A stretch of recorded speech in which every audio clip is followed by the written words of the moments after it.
before the Mandalorian can really actually go looking for Ahsoka, his ship really needs some repairs, so he goes to see some old friends. I'm John Berry, and welcome to my review of The Mandalorian Chapter 12, The Siege. So this is the 4th episode of the 2nd season, and as I said earlier, he returns to Navarro where he meets back up with Greef Karga, and I forget the other character's name. I legitimately forgot it, so we're just gonna move on. Maybe it popped back into my head. But yeah, so we can see that Navarro has changed a lot. Greef Karga, he set himself very much as an administrator, magistrate, I think is actually his title, but very much sets himself up as an authority figure in the town. The cantina has been turned into a school, which is where they leave Baby Yoda during the episode. So, seems like he's going to get some education. So, whether he's going to pay attention, that is another issue at the end. He probably doesn't. But he does force pour some kind of cookie type sweet. And yeah, and he starts eating them. So we do get that. So you can definitely see he's very much behaving like a kid. He wants something, so he just takes it. That's very much a kid thing to do. I think we're seeing, he's no longer an infant. He's like at the end of his toddler age, for lack of a better term, I feel like. But anyhow, so, and we also get the return of the first bounty that we saw the Mandalorian collect in Chapter 1. He's now working as basically a clerk for Greef Karga.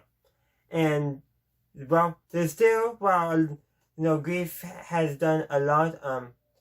The former rebel, whose name, again, I can't remember, she's basically has become the marshal, the law enforcement of the town, and, has been, hunting down criminals and such in the town, including some, I think, Aqualish, I think I got the name right, who decided to set themselves up in the old Mandalorian enclave, which I think is kind of interesting. But the Mandalorian gets there, Greef has his people repair the Razer Crest, and then they go to take down a remaining Imperial base, which they saw, skeleton crew, it's no big deal, we just need to destroy it and we'll be safe. But they discover the base is a lot more active than they thought. We learn more about what or why Moff Gideon wants Baby Yoda. It has to do with the M count in his blood, and some kind of cloning program. We kind of had pieced that stuff together, at least the cloning part together from previous context clues, but it sounds like Moff Gideon's doing some kind of program when they're making clones, but they need blood with a high midichlorian count, or think they need blood. Star Wars Explained, I know, has suggested maybe Moff Gideon wants to somehow get a blood transfusion and become force sensitive, which that never worked in Legend, so it's unlikely to work in canon. I, however, don't think that. I think Moff Gideon wants to create some kind of super soldier that's force sensitive. That's what I'm thinking he wants. I'm just thinking, okay, he's obviously strapped for resources. He doesn't have a full Imperial fleet at his, ISDs and all that at his disposal. But he sounds like he probably wants some kind of, super powerful and force soldier to help him out. And I'm thinking he wants a force sensitive, clone or something, maybe even himself, that he can control and that will enforce his will. That's what I'm going for.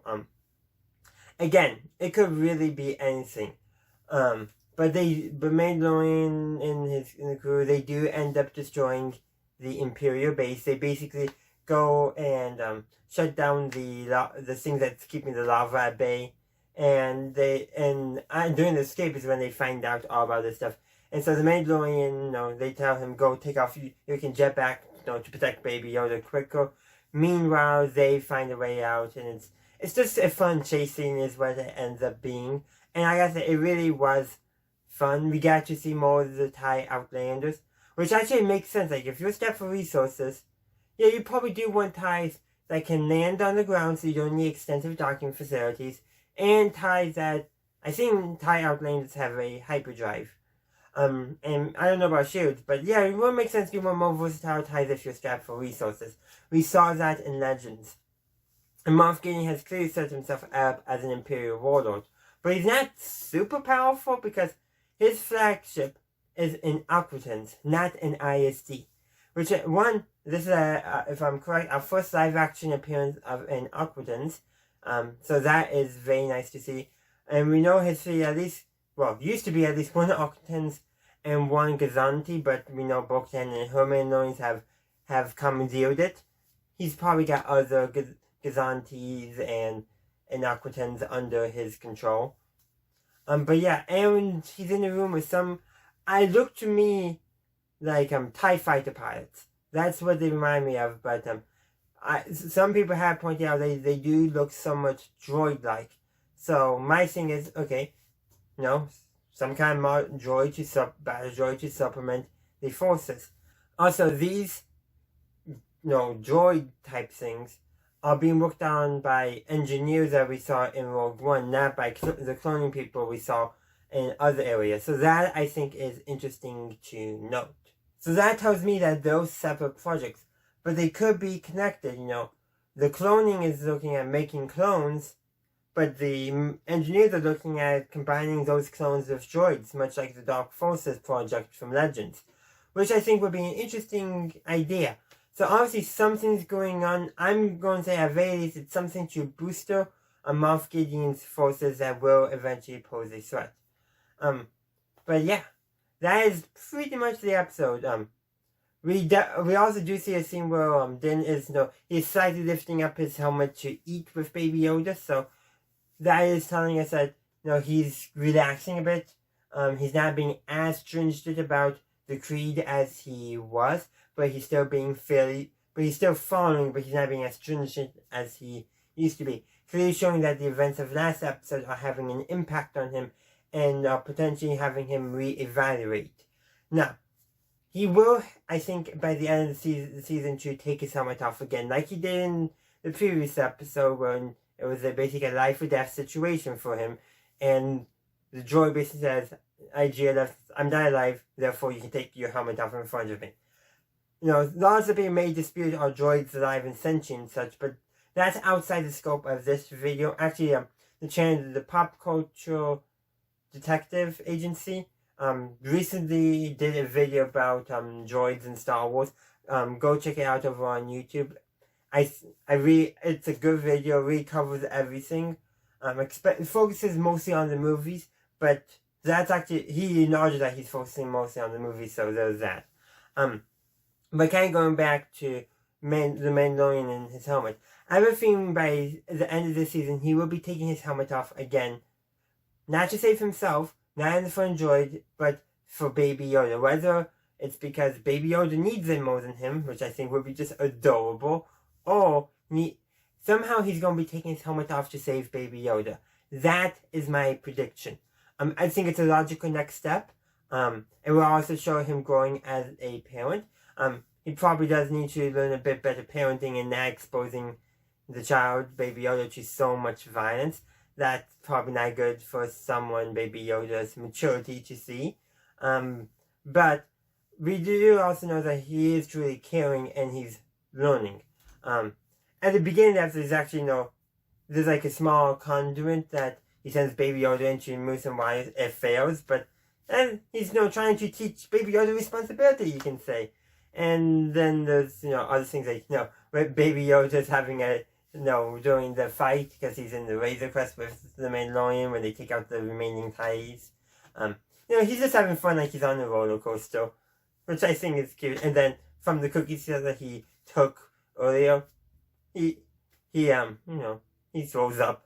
Very much you expect somebody almost like somebody at Disneyland or any other theme park, Disney World, wherever, on a roller coaster. You eat beforehand, then you go and then your lunch comes back up. Especially if it's a sweet lunch, I think.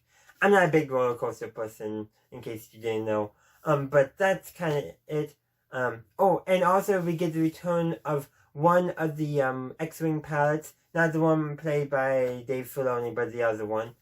We get a return of him, and it's very clear that New Republic Starfighter, at the very least, is acting as a quasi-law enforcement agency in the Outer Rim for the New Republic. First of all, we can definitely say that the New Republic does not have a Posse Comitatus Act like the US does. So that means the military in Star Wars can be used for law enforcement. And it also seems like this rebel pilot, I don't know, I should have looked up his name, but either the actor or the character, people say I just have forgotten, haven't committed it to memory. But what I'm getting at is, he does say to Grief Karga that he knows something is going on in the Outer Rim relating to Imperials, but that the people back in the core don't believe that there's anything going on, and that he needs proof if anything's going, either needs proof or local support to get anything done. So this is showing that even though the New Republic has established that their pilots are still very much rebels at heart, something needs to be done, I'll get the support I need locally and do it, rather than waiting on support from someplace else. Very much. And he established that he's, a veteran, dating back before Alderaan was destroyed. So, it's definitely setting this character up. Sounds like almost like there's going to be a 3-way team up against Moff Gideon.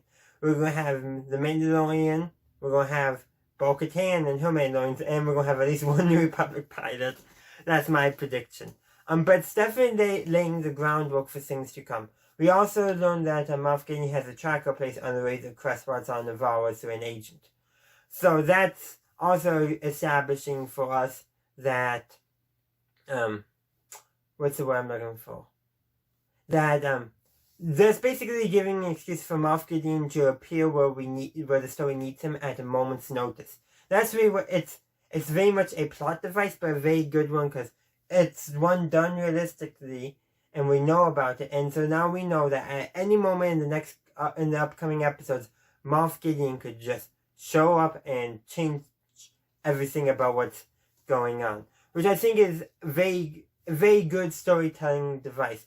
Because we know that eventually Moff Gideon and the Mandalorian will come into conflict. Again, now we have a plausible reason for it to happen, and potentially even to drag other characters in, depending on who the Mandalorian is with. I do expect next episode to be the Ahsoka episode. It makes sense. Have a divergent episode to get some things done, repair the Razer Crest, which really needed repairs, to set up the next appearance of Moff Gideon and all that. And next episode is also directed by Dave Filoni, so we were all pretty much expecting that to be the episode once it was confirmed that Ahsoka was name dropped. So we have all that in, and we just gotta wait to see what happens next week. Oh, there's another thing. The Imperial officer who takes the call from the Moff Gideon's agent, or the Imperial agent, who's on Navarro, who placed a tracking beacon on the Razer Crest. Something about that Imperial officer is so familiar. I didn't recognize any names in the credits, but she is just so familiar. So if you know who that is, let me know. Maybe, obviously an actor, so other properties she has been in, because that actor is just so familiar. Maybe we saw her in a previous episode.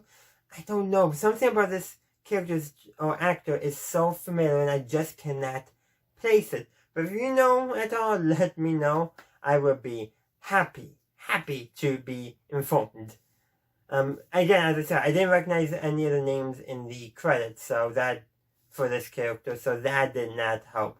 It's likely I saw her someplace else, never put the actor's name to the character, and so I would have no reason to recognize the actor's name, but there's something familiar, and I really wish I knew why it's so familiar. That is actually, I think, the last thing I have, so thank you for watching. I do hope you enjoyed this review. Please let me know in the comment section down below, what did you think of this episode. Also, feel free to check out any of the links in the description. We have my social media, Facebook and Twitter, and much more, such as my Discord server and my Patreon. Subscribe to my YouTube channel if you haven't already, and feel free to ring that bell so you can be notified when my YouTube videos come out. And feel free to check out either the video or the playlist on screen now. Thank you for watching. I said way too much already. Thank you for watching. And as always, have a good day, a good night, wherever you are. May the Force be with you always.